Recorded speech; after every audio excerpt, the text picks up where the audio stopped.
Hey, what's going on everybody? It's ETAPRIME back here again. Today we're going to be talking a little bit about Sony's Project Q. Now, I know I'm a little late to the party. It's been about a month since Sony kind of officially announced this. Not a lot of information is out there. We do know it's in the works. We do know that this is going to be an official product. Well, they've announced that they do want to bring this to market.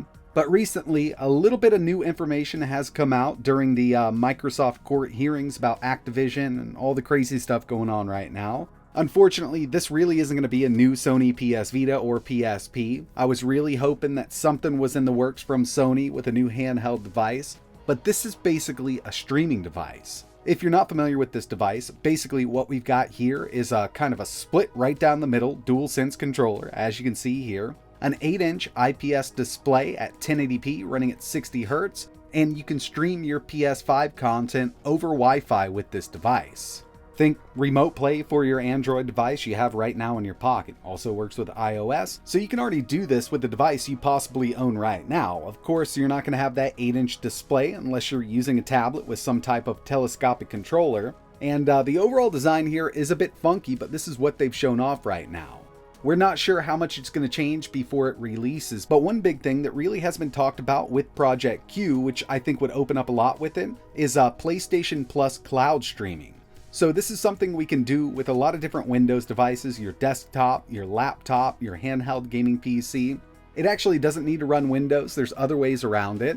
The Steam Deck can do this. We can do PlayStation Plus cloud streaming on the Steam Deck. I've done a full video on that, and I believe I did a video on remote play. So streaming to your Steam Deck from your PlayStation 4 or PlayStation 5 in the house is possible on that also. One thing they definitely need to get out of the way before a lot of people decide they want to buy this is specs and what kind of operating system this is running. They could definitely have this thing running Android, but I don't think they're going to be doing that. Will be some type of custom version of Linux running on an ARM chip for sure. And the other thing, which is going to be a huge deciding factor for a lot of people, is going to be the price point. Now, we do have a little bit of information on that right now, thanks to Microsoft.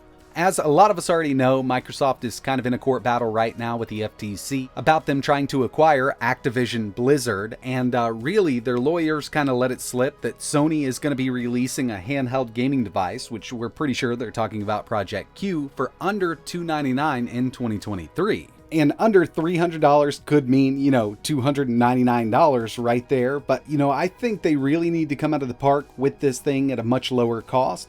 I'd say $250 would be the maximum if we do get some extra features like that PlayStation Plus cloud streaming directly to the device without a PlayStation 5. I'd say $199 would be a sweet spot for a device like this, but one of the main reasons I wanted to make this video was to get your thoughts on this thing. I mean, who's it really for? Are you interested in picking something like this up specifically for streaming your PS5 games over Wi-Fi, or would you need a couple more features built in? It would be nice if this was running an operating system that we could mess around with, but I think we're going to be working with a proprietary Linux operating system from Sony, and this thing's going to be dedicated to just streaming your games. That's all they've really announced so far, and we'll just have to wait and see until they announce a little more about Project Q. But let me know in the comments below, what would be a good price point for something like this? Would you pay $299 for just a dedicated streaming device from your PlayStation? Or would it have to be much lower, given that we already have a lot of devices on the market? You probably own a couple that can basically do the same thing.